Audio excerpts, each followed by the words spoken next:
pastoral ministry can be the most complicated theology because we have all this training and it's all and we can analyze exhortations and letters and try to I did as best I could, but taking that and being able to translate that into the humanist that it really is. You're listening to Catholics in Ordinary Time.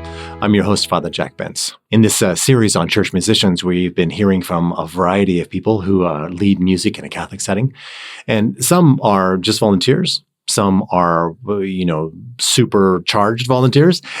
Some have degrees in it. Some write in it. Some compose. A whole variety of folks.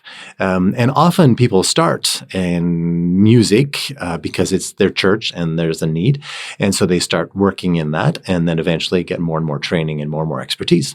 My guest this week is Dr. Daniel Dangca, with whom I worked at Gonzaga University. He now works at DePaul, where he leads Catholic worship there. His experience is of someone who responded to a need within his local church, and then from that continued to grow as a musician and as a pastoral minister, understanding how the two come together and how music within a liturgy is not only important to maybe the musicians, but to the entire community of faith, learning how to worship together. So I hope you enjoyed this episode with him. And again, thank you so much for listening to Catholics in Ordinary Time. Daniel, thank you so much for being part of this podcast. Thank you for saying, sure, why not? First of all, it's so great to see you. It was great to have worked with you for just a semester. So how are you? You're in Chicago in a big new job, and how's your day to day? How are you feeling?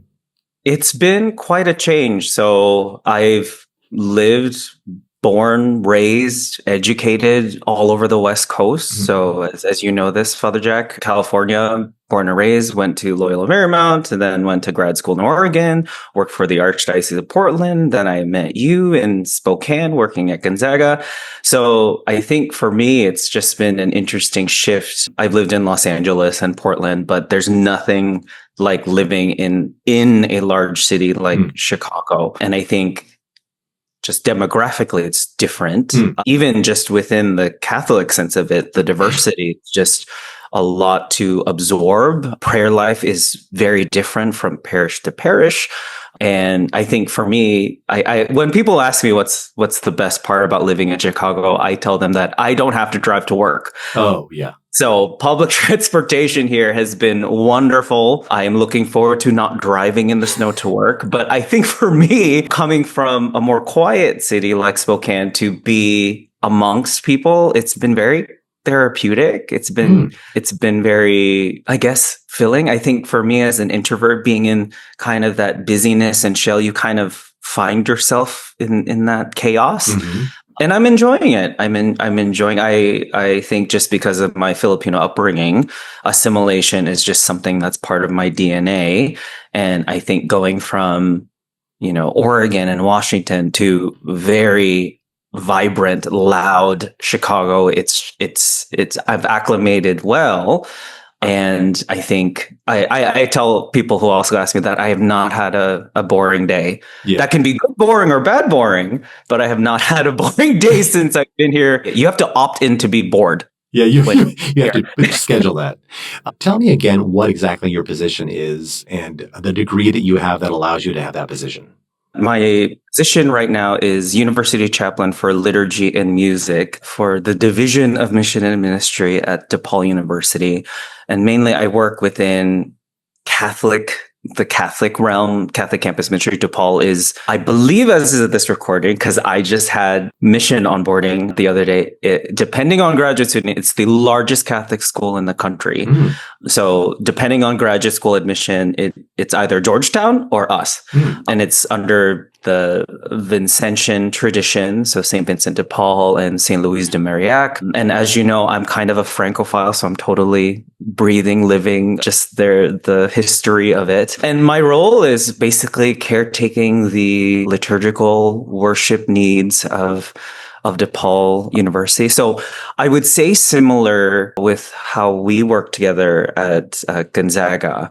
I would say we focus a bit more on, I think the dichotomy is a bit different because at Gonzaga, we did a lot of ecumenical work because we have a lot of we worked with a lot of non-denominational and Protestant Mhm. students, and being able to work with them. But here at DePaul, I deal with very Catholic things, Mm. and I deal with very interfaith things Mm. with discovering so far. So, for example, we had an event called the DePaul Emeritus Society, which was a weekend or a day with major donors and emeritus faculty who've worked at DePaul. I might be incorrect in what that is, but we had a mass at 10 that we put on in our chapel, and then 3 hours later we had an interfaith service for this prayer service of mourning. Mm. And it was a blend of Catholic tradition, Protestant tradition, namely the Black experience. Mm. And we had Jewish scripture, and we had scripture from Islam, the Islamic tradition. So it was,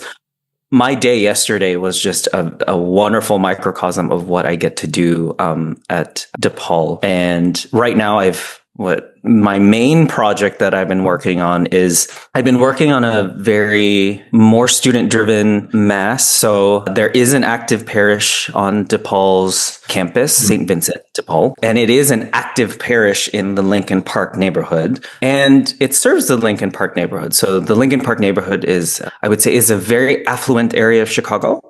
And our student population goes there, and we try to collaborate with what that looks like. So if you can imagine an afternoon mass at St. Aloysius on Gonzaga's campus, and there is a mass with a lot of collaboration between the parish and university ministry. So imagine that scenario. So that's been that way for a couple of years. And that was because a couple things. As you know, COVID did a number on being able to caretake to, people practicing their faith. And they had, I believe, an 8 p.m. mass in that church for students. And it went from standing room only to maybe a handful of people, from my understanding. So they decided that after the pandemic that they will not have the 8 p.m. and then you do more of a collaborative model for the 5 p.m.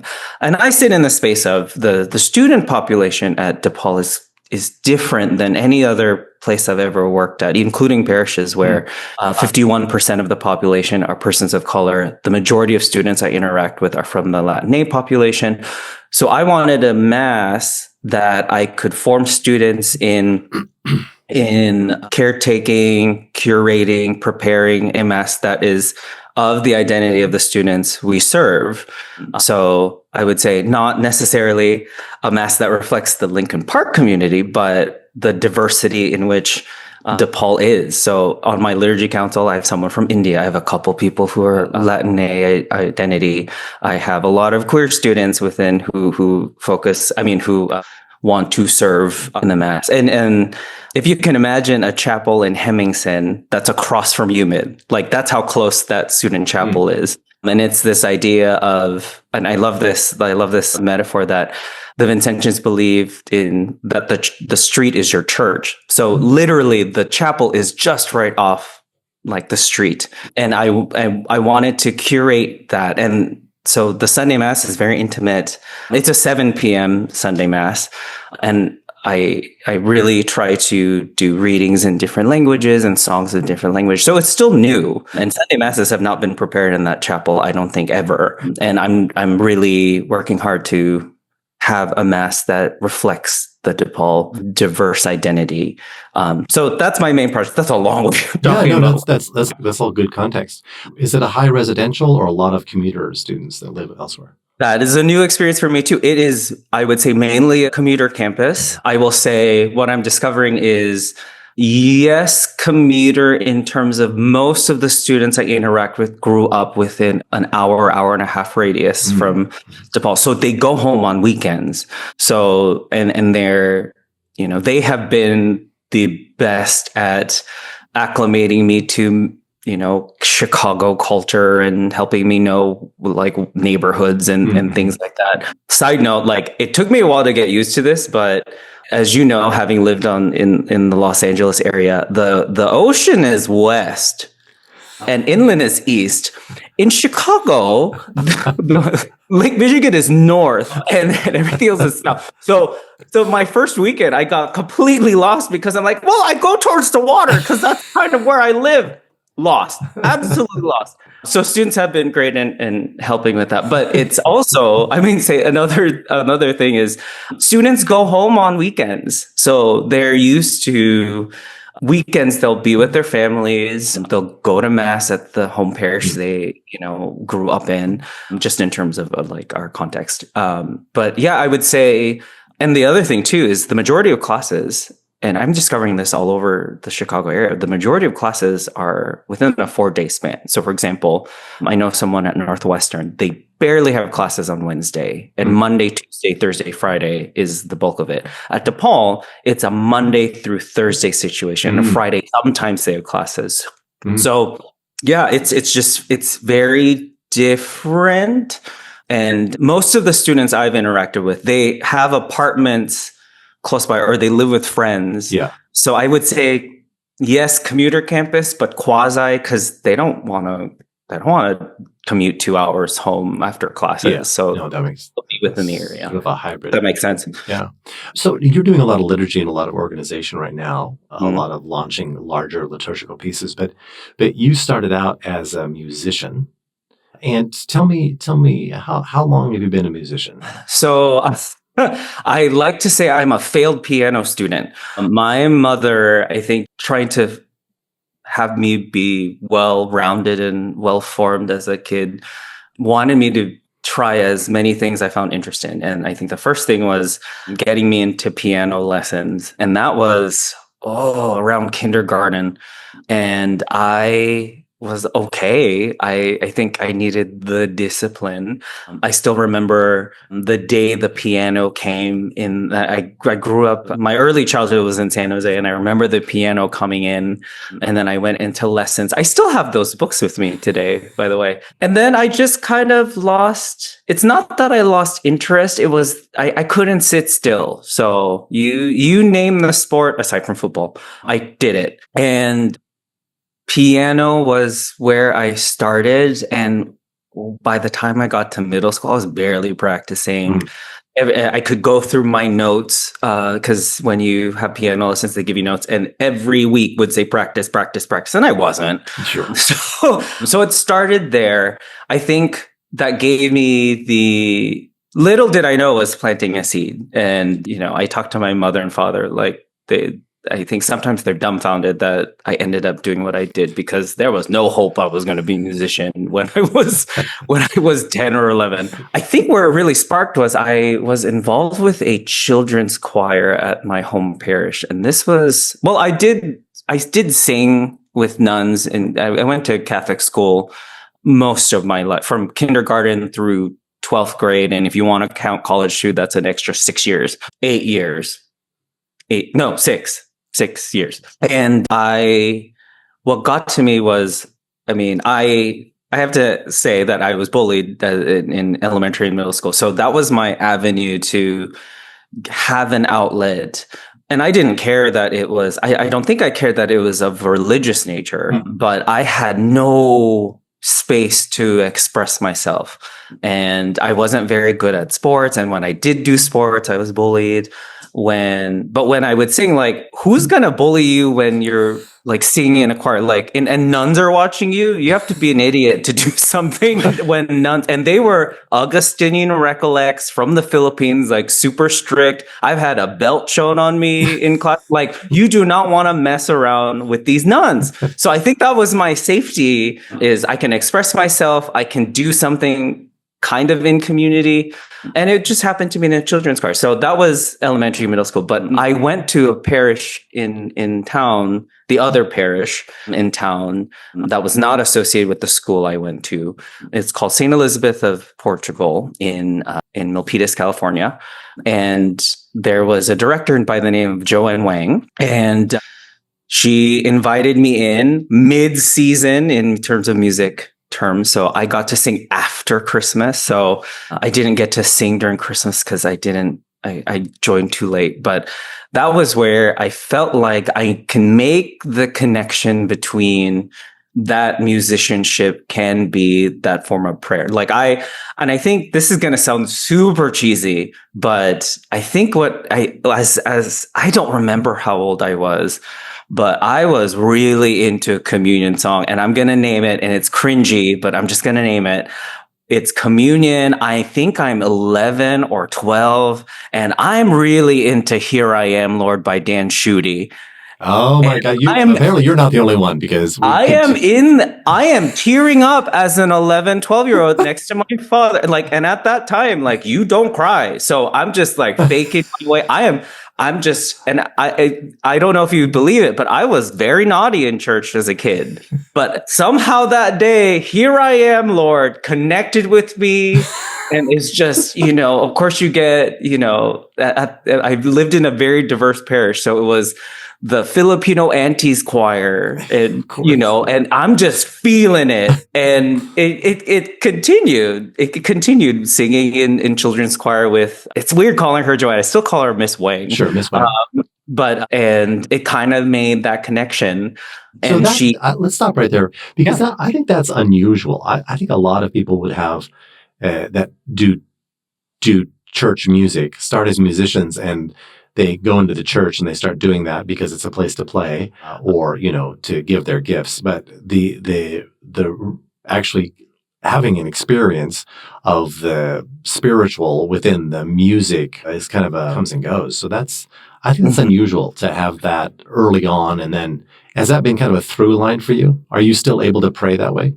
I would say yes. I would say also, as a caveat, the most atheist I've ever been in my life was probably during that time as well. Sure. So I think it was just very, bullied, and just a lot of tension going on just with, I had toxic family members. So that was all brewing, and I felt like I had to mature up quick. So that was all happening there as well. And I feel like Sorry, I lost my train of thought. Can you repeat the question? But you were able to connect the spiritual to the music, and in that space had both of those things in it.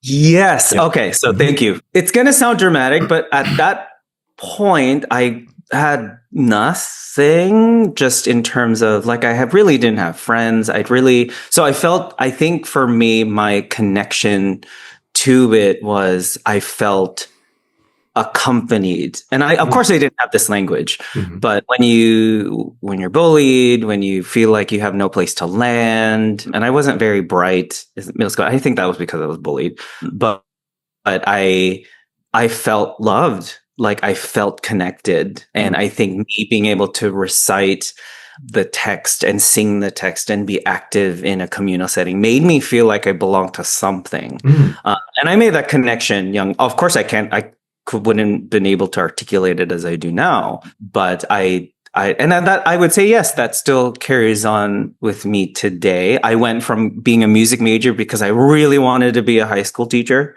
and of course my vocation and discernment went a completely different direction. But that's because I think, and I want to attribute to another mentor of mine, Dr. Mary Braden, who was the director of choral activities at Loyola Marymount when I was there.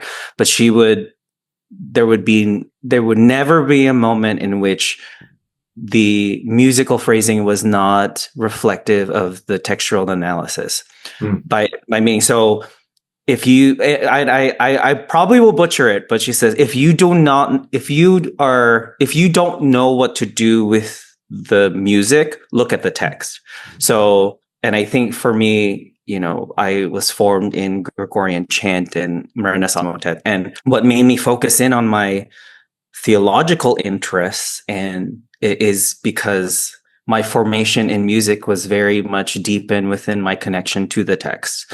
So I think for me, that carries on a different maturity level. And what I do with students now is, I'm going to name drop as many mentors as I can, because I am a product of these wonderful people. But John Flaherty would always point to, where's the hook in this hymn? And I think I do this a lot, especially when I was at Gonzaga.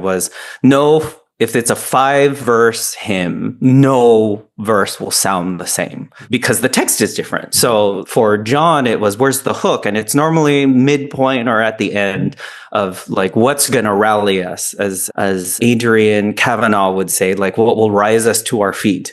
And for me, that kind of is where I find my grounding with liturgical music, pastoral music, sacred music, is like, how do I fit myself?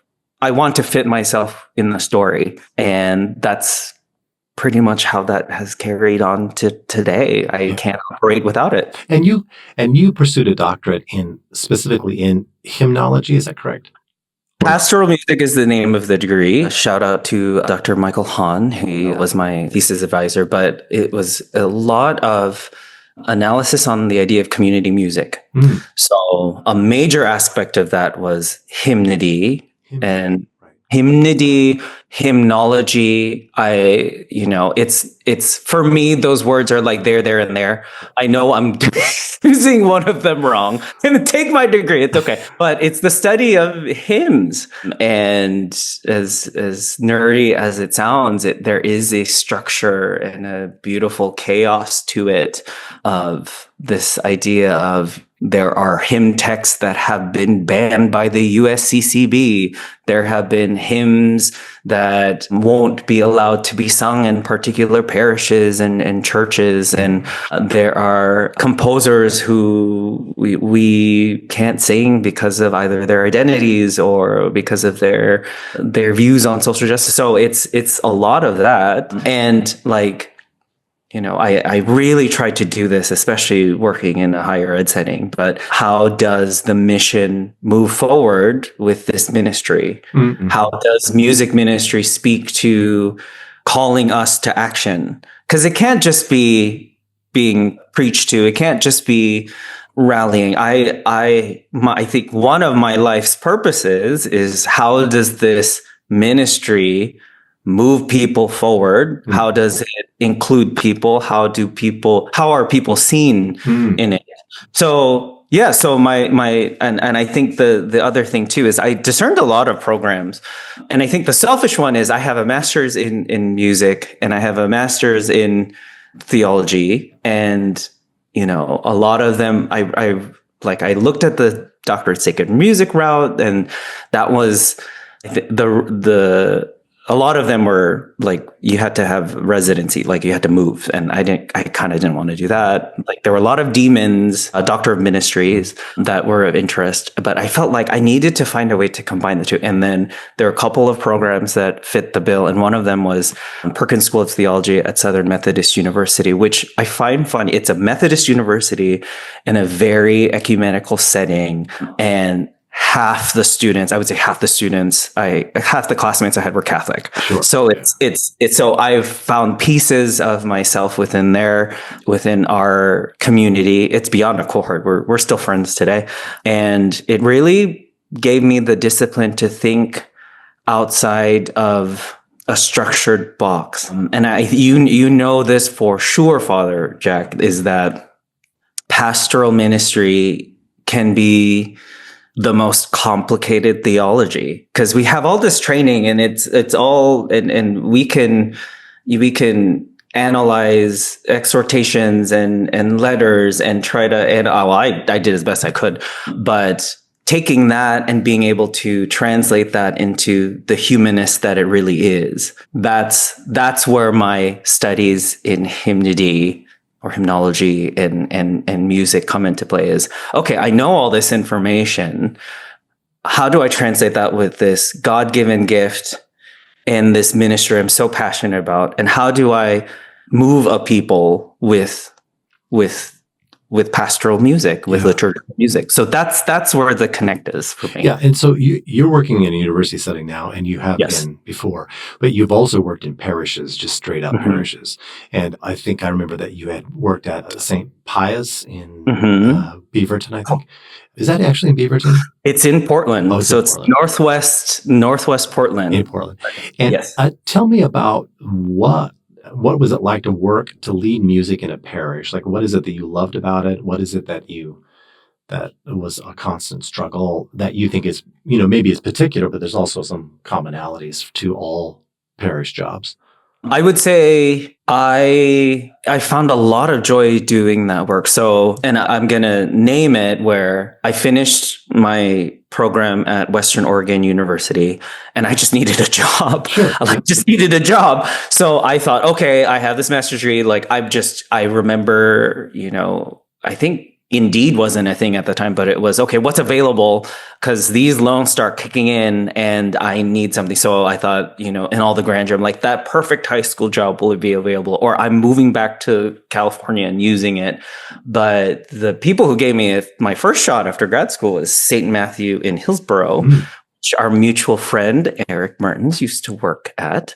And they gave me my first shot. And I think for me, that was where I sat in the space of, I had all this information and I'm sitting, I'm trying to answer and I'm reflecting as well as you asked the question, but I sat in the space of, I have all this information. How do I use it in such a personable setting? Because I think for me, having a music degree is one thing, but if that's the only lens you have, working in a parish setting is not going to be fully effective. That's just my opinion. Not just your opinion. I think there's lots of evidence. Oh yeah, there's lots of evidence. Yeah. Well, I mean, I'm going to be very careful, but there have been directors I have known of who cannot shake their music training. And it messed with the psyche and the aura and the community of the music ministry program. What do you mean they couldn't shake their musical education? The expectations of the other musicians?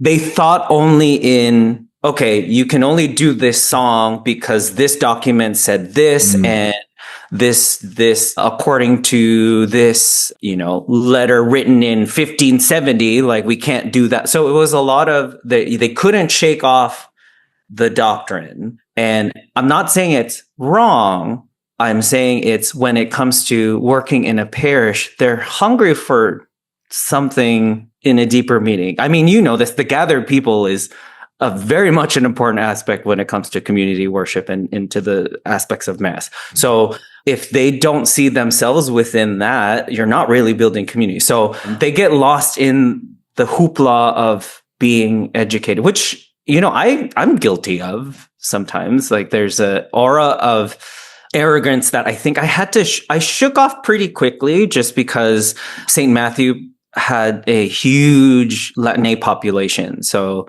and it was a large parish in Hillsborough, Oregon. And like, I'm going to lose him if I go nerdy on like the structure of, we can't use this hymn because of the musicality and things like, so again, it's finding that avenue of that. So I think what my first parish job after grad school, it was a lot of soul searching and ego taming. And that would be in the relationship between you and the congregation. Like, how do you best serve them? How do you use your gifts, but not like impose them? Yeah. So I had a moment while you were asking that, but I felt like I knew more than I do now. It's totally legit. Yeah. So I came in with, I have this master's degree in music. I know how to conduct a choir. I know the proper gestures. And because of this choral book, like I came in with this ambiance. And then here I am, like, fast forward, I graduated in 2013. So like 12 years later, and I feel, even with a doctorate, I feel more humbled and I feel less knowledgeable, and I feel happier just being behind a piano, having students, like just singing with students. And mind you, I'm still building a program, so we're nowhere near what I left. The program I left at Gonzaga because it's just new. But I'm happier being less. Like I know what I know, but I feel more. I don't know if the word's oblivious, or if the word is, like, I want to use the word dumb, but I don't want to use the word dumb. You now know what you don't know.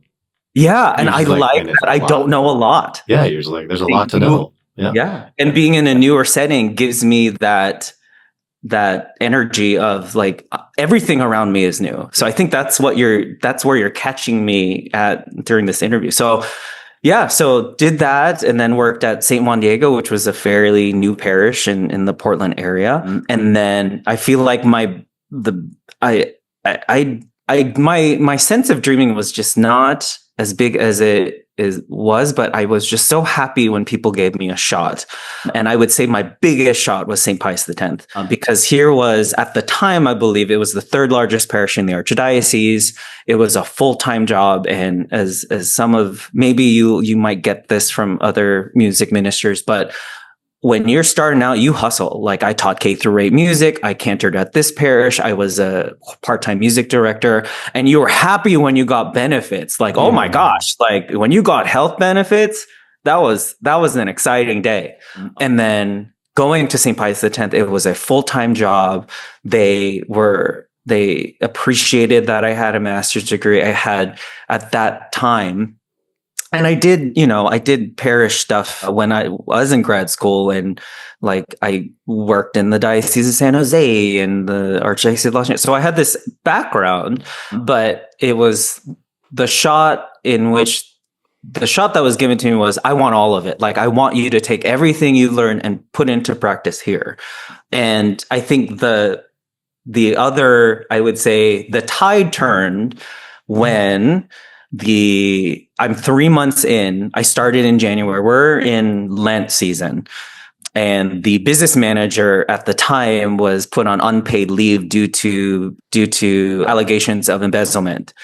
And they had to do a complete audit. And I remember the pastor at the time, Father Sean Weeks, had a meeting with the CFO of the archdiocese. And he says, well, Daniel's your first your first hire. He's the first person you let go. And he said to the CFO of the archdiocese point blank, he said, the only way we're going to heal from this is from good Sunday worship. Yeah. And he gave me the shot, and then he put everything into the ministry.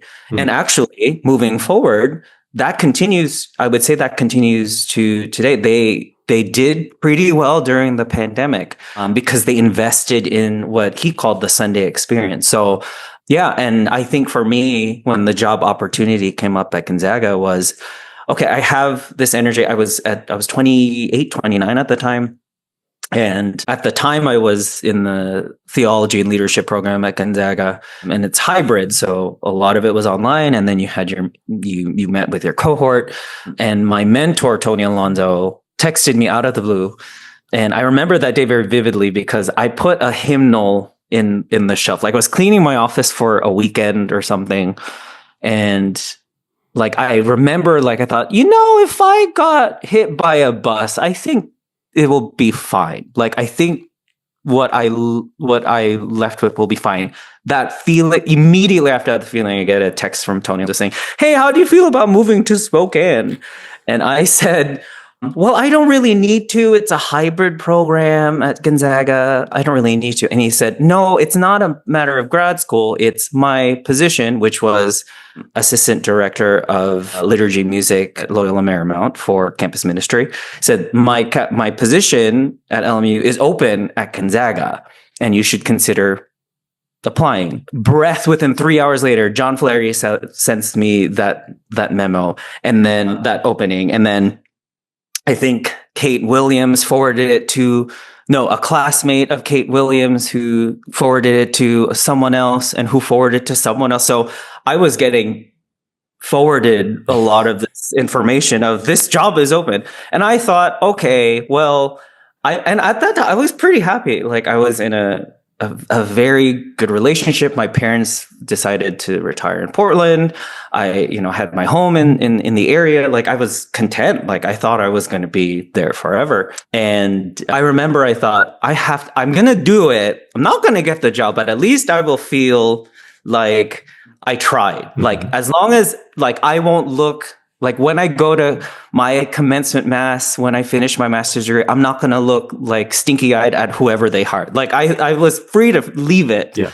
And then sure enough, Luke Lavin gave me I would say the second biggest shot of my life is is this invitation to take all of that and being able to work in a higher ed setting, being able to work with students.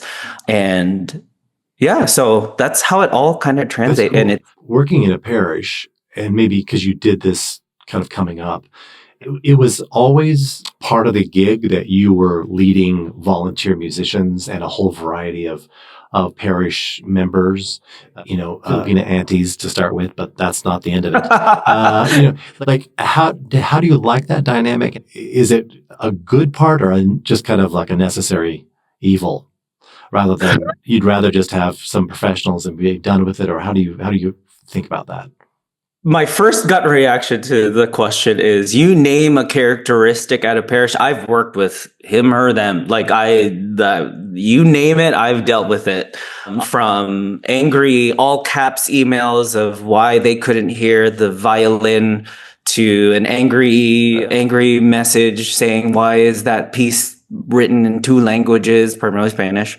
And is this from the congregation or your musicians? From the congregation. Yeah, that's kind of a different question for me. Oh, sorry. Like, we'll get to the congregation. Oh, okay. What is it with working with the musicians that are of a whole variety of people that show up? And sometimes I'm sure you've been in an audition sort of setup where you audition people to be part of your music group, and sometimes it's just everybody. How do you see that as part of your ministry? Okay, I think I can do it. I would say I have to name that. I kind of miss it. I do miss it. I do miss that dynamic of, like, you're part of the community. Like you have value to me. And I wonderfully have the opportunity to sub at parishes, or will more parishes, but the parish I go to, I get to work there. And it's nice being valued in a different way.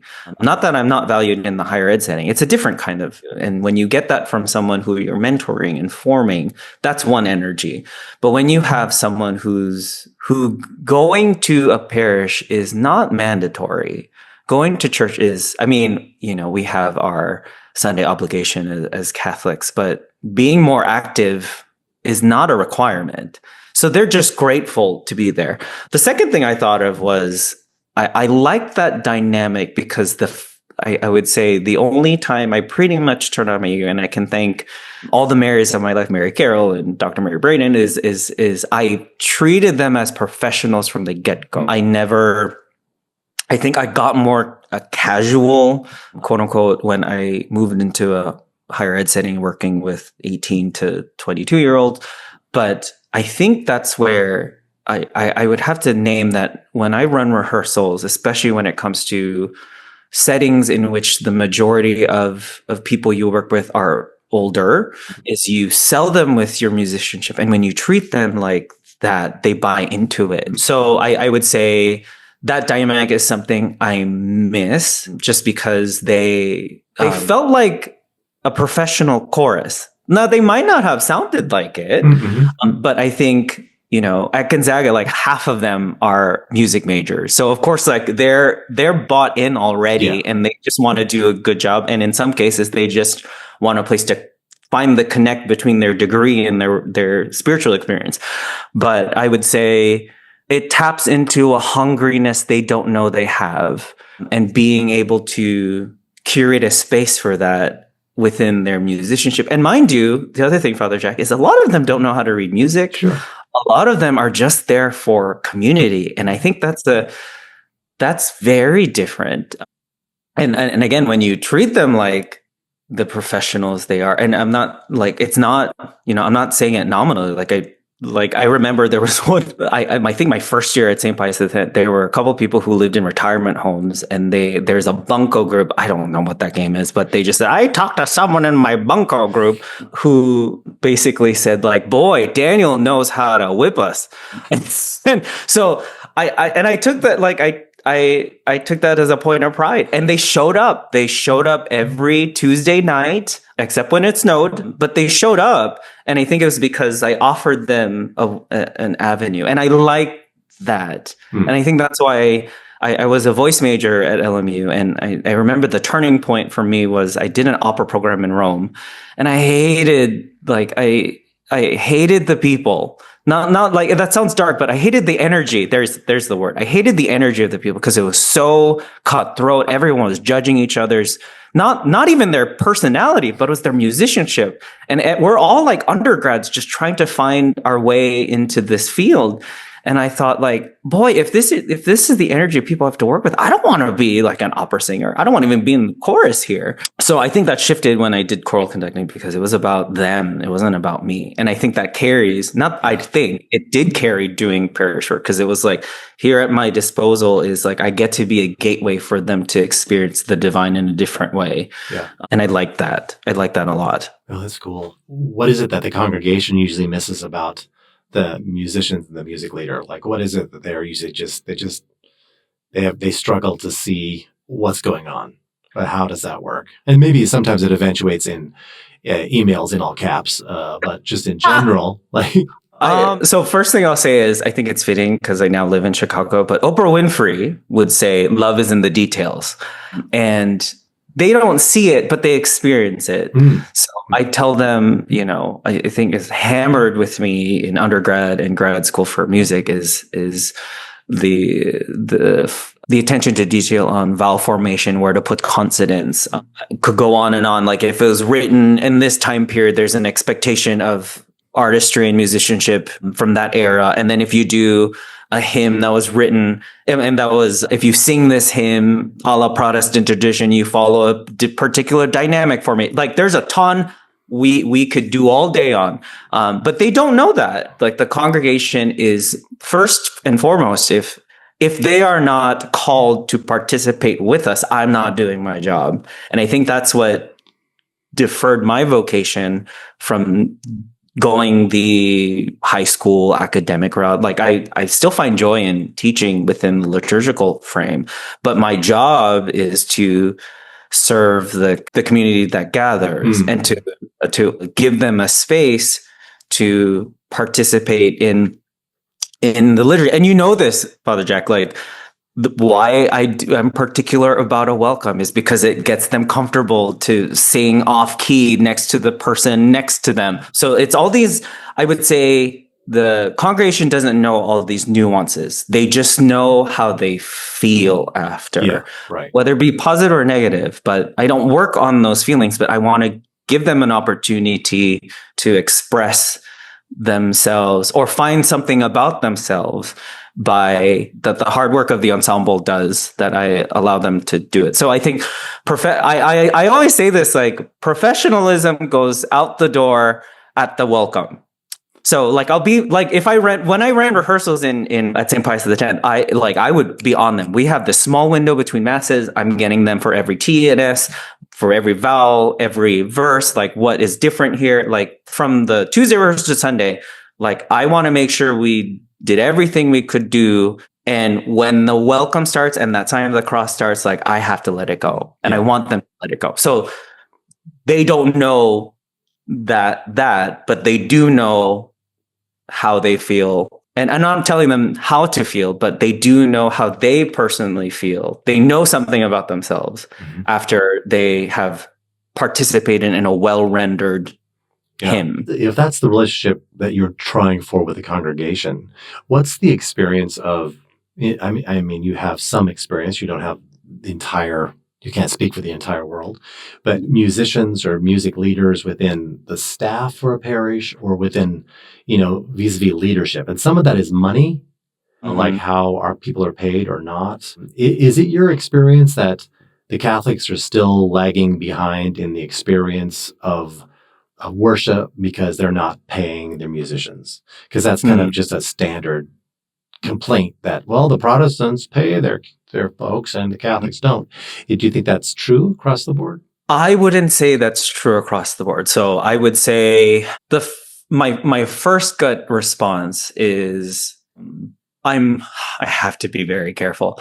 It's hard for your employee of liturgy and music to fully buy into them feeling valued in their ministry if you're only giving them part-time work. I think for me, if you want to curate a community that feels called to worship, go to Sunday Mass at your parish, you invest in how they participate on the Sunday. So for me, that's kind of where I am. I would say I'm incredibly blessed that I believe that the tide has turned where even more small parishes in some in some dioceses and archdioceses, they're starting to pay for their cantors.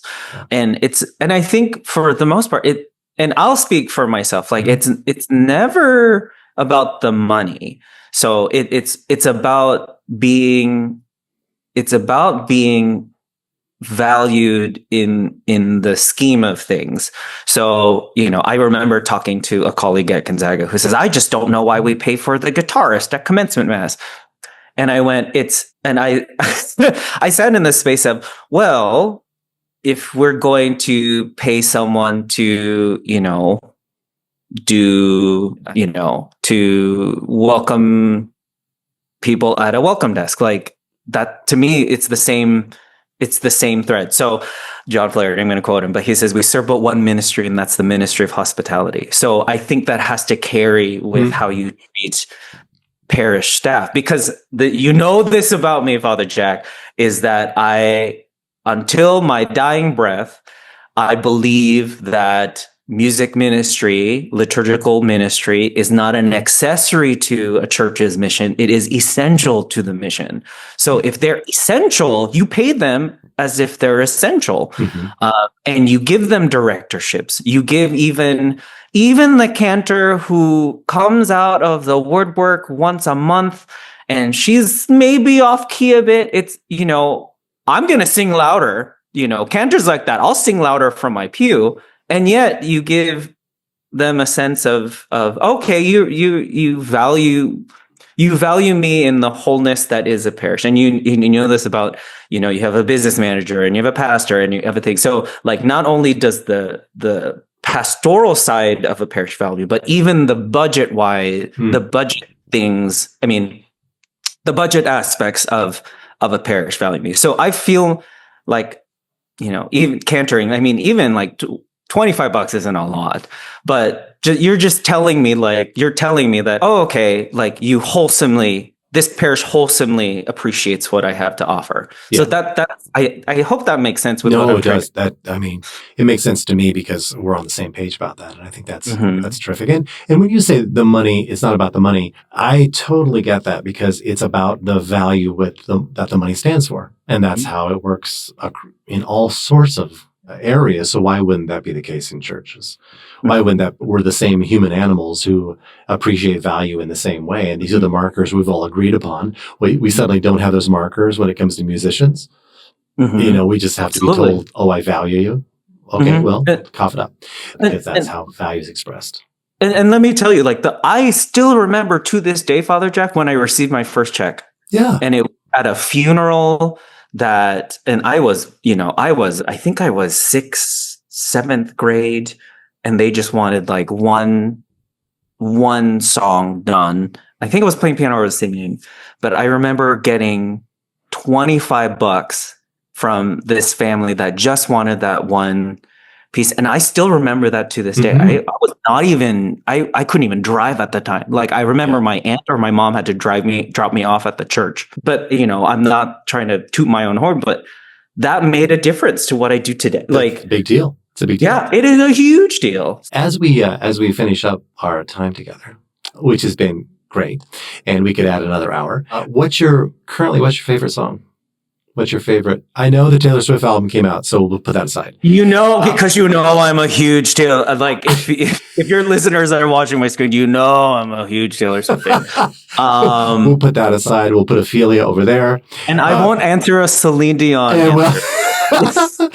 Not the Celine Dion church album. No. What song is it currently that you just love, or it could be Peace? Okay, the precursor is because I love because I'm introverted. I have to desensitize myself when I'm on the L, when I'm on the train, and I'll listen to something new but I want to get it right. So I'm going to look. Sure. All tea, no shade, as they would say. Celine Dion's not putting up anything new now. And she won't probably ever. So I'm just going to name that. But there's a song that's been, there's two that are getting to me. And I think for me, I love the juxtaposition of popular songs translating to my spiritual life. So one is Came Here for Love by Erie, I think. But it's a very popular song with our young people. And the other one is Man I Need by Olivia Dean. And I think for me, it was, I thought it was going to be this whole, I'm going to find the man I need. And I came here for love. And I think that, but I'm sitting with it as you asked this question of me sitting in the space of, no, I'm the man I need. And I'm coming here for my own love. Me getting to Chicago was a huge discernment. It wasn't just about the job. Yeah. I felt where did I want to be in my mid 30s? And I feel like I've turned on a different chapter. I'm just scared to turn the page. And I feel like I need to find myself, to love myself in a different way. And these two songs have been speaking to me. And I will forward it to you. They're very cool, calm, collective. Excellent. And yeah, so that's it right now. And by the time this is published, it might be different, or I might be cringing. But that's what's speaking as of this recording. Excellent. Well, thank you. Thanks for that. And thanks for taking the time to talk with me. It's so good to catch up and to hear more of your story, things I didn't know, and to hear someone that speaks so eloquently about the work that you get to do and the students you get to serve and the organization you get to put up with. So thank you. Thank you. Thank you, Father Jack. And that's our show. If you enjoyed this interview, be sure to share this episode on social media. You can leave us 5 stars on Spotify or a review on Apple, or email it to a friend. Anything you can do to invite folks to listen, it really does help us to continue to produce this program week after week. Thank you.